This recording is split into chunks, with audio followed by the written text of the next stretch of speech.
Greetings, folks. Well, today you would have got your first exercise around the qualities of a person practicing personal magnetism, or a magnetic person. What would their qualities, traits, attributes be?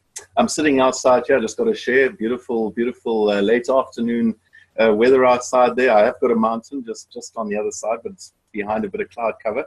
And I've also got a cup of coffee. I hope you have that too. I'm going to just be moistening my lips as I talk over the next couple of minutes. What I'd really like to do is just share a little bit with you about the concept of magnetism, charisma, maybe give you my insights as to what you could expect to develop or enhance as you work with our program, and maybe just share a couple of tips in terms of, as you work with the program, what to watch out for. So yeah, folks, what is personal magnetism about? Well, what is magnetism and charisma? So I'm just going to ask you this. Have you ever had a situation where somebody walks in and there's just something about them? You can't put your finger on it, but you feel warmed up to them. You feel you can trust them. They've just got that whole kind of feel about it. I'm going to use the word energy right now, but you can feel their energy.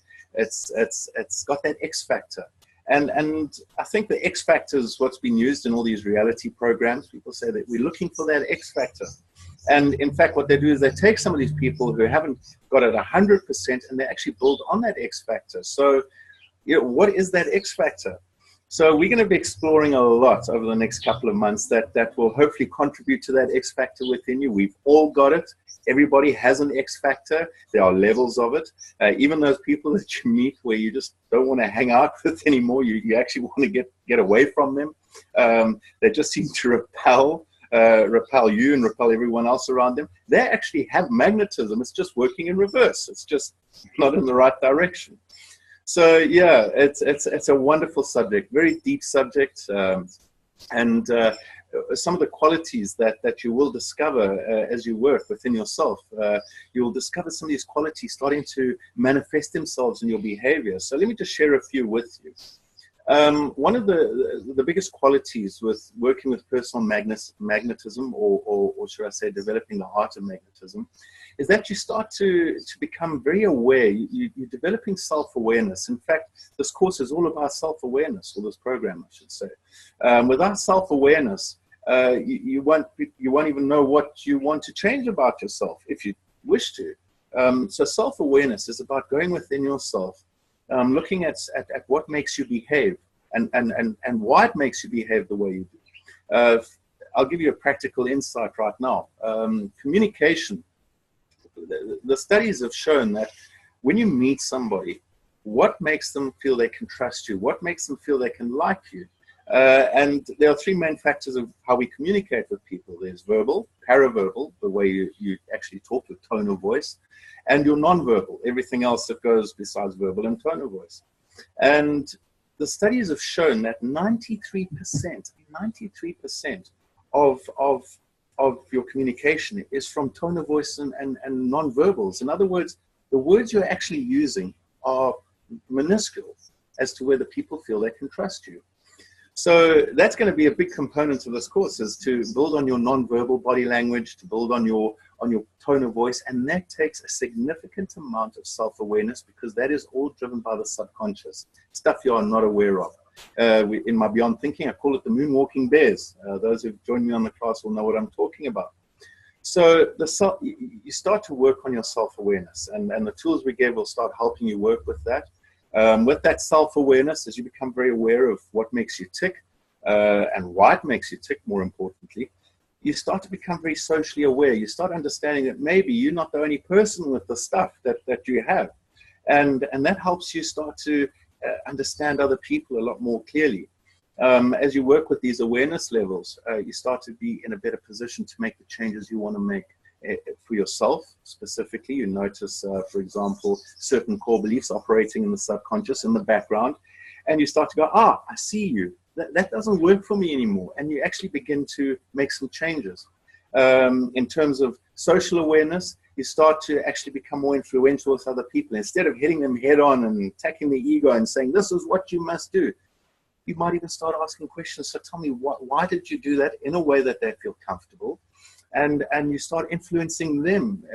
It requires empathy and understanding to influence other people. Those are some really fundamental principles. So these are the tools. These are the the outcomes that we are going to be working with. That is one of the big things, emotional intelligence, ultimately.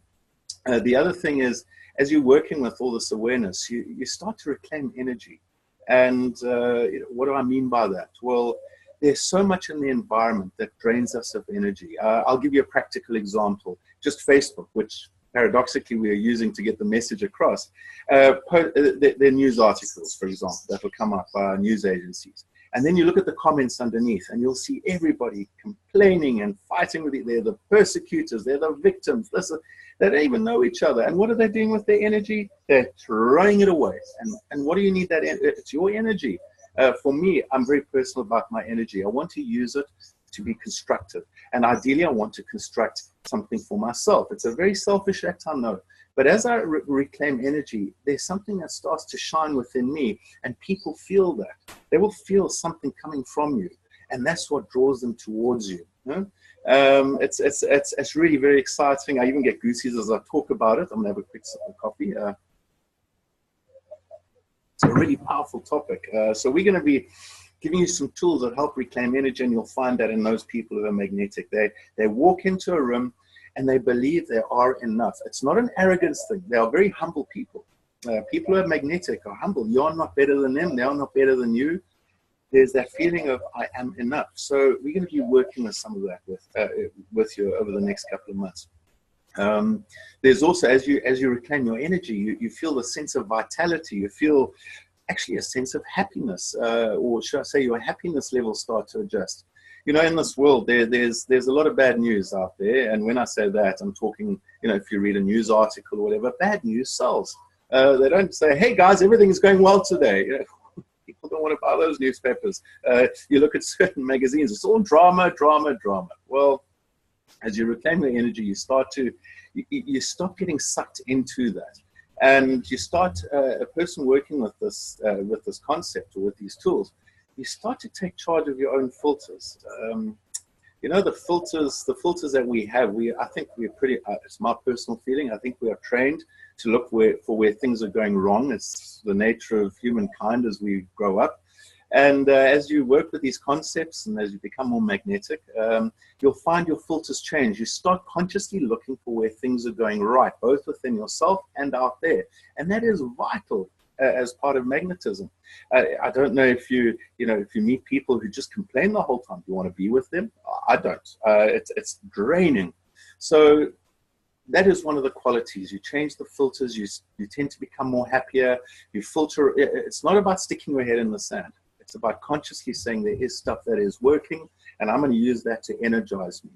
So those people can be very inspiring, and that is why people enjoy being around them.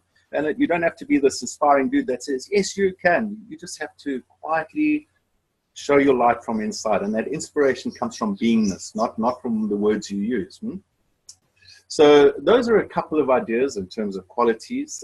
There's so much more. We will be providing with you over the next couple of days a few more websites where you can go and delve and find out your own reasons or your own truth around what the qualities are of a person practicing this, and hopefully those are the qualities that you will develop and enhance. And in no ways am I saying you don't have it. You do have it. It's just these qualities. It's just about maybe building on them. Okay. So those are some ideas, some of the myths just around personal magnetism I really would like to share with you. And that is everybody is capable of becoming more magnetic than where they are now. And, you know, I hear people saying, yeah, but you have to have good looks. You got to have that body. Well, I can tell you, I definitely don't have the body. When I go and hit the beach, I feel my little core belief I am enough wavering in the background. The point is, you are enough, no matter what. And that's good enough, but you've got to believe it. You've got to feel it. So we're going to help with that. So the biggest myth to debunk right now is everybody can be, the biggest myth I should say is it's not reserved for the few. Everybody can be magnetic. The other thing I'd like to just also mention, and it's a few tips around this program as you go forward, be careful of the ego's complacency, procrastination, and indulgence, the CPI as I call it. You know, any change within one takes time. And this course is not an overnight thing. I've never pretended with my classes to say everything's overnight. I've had to learn the long, hard slog of the journey. So see it as this. What we're doing is we're really providing you with seeds that you can work with. But you're the one who's got to water that seed. It's only going to grow if you water it. I can't do it for you. And yeah, it takes time. It takes time. And the longer the journey, actually, the more solid the change will be. My analogy is ice. You know, when you use those specialized ice machines that create ice quickly, they melt quickly. But when you put it into a fridge, that slowly but surely sort of makes the ice, it melts a lot more slowly. In other words, you're going to find the changes more lasting. So look at it from that perspective. And finally, yeah, just to reiterate what I said in my last video, whatever you put in is what you're going to get out. So folks, those are just some thoughts, some ideas. Please, we are standing by, we are close, we're watching for any comments, any questions, anything.